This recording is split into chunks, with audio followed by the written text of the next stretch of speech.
beni. Babam ayetlidir, kapı açılmalı, oyun gelip bu duylardan içilmez. Gülsen oğlum bu yanlardan geçilmez, gitsen oğlum bununla mihman alınmaz.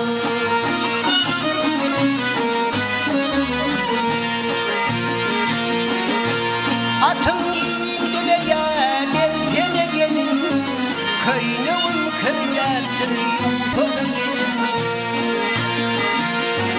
Vakti panıp yanıma gelsene gelin, konu gelin göz bir malum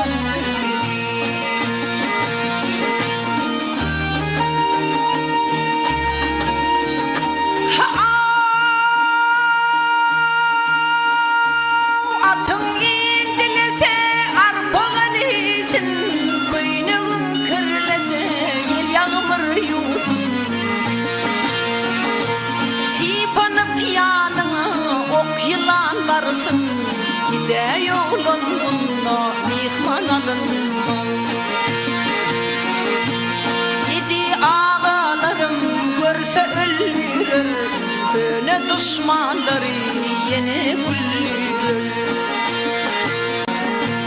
Gizler sırlarımı diye halka bildirir, gide yolun bununla mihman alınma.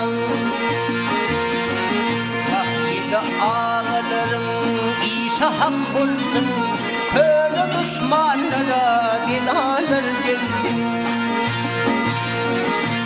Adım Yakup diyeceğim yardıma düştün, konu gelin göz mihmanım anneni. İlerime bilin bağ bilen bozsan, hiç haber gelmedi yar bilen olsun. Adın Yakup olsa ak kolum yazsın, bilmedikten aydın dilim kesilsin.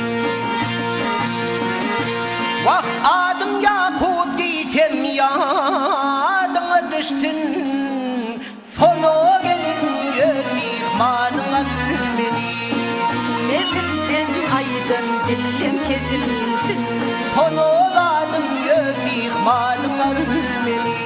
Gele yolun seni mihman alar.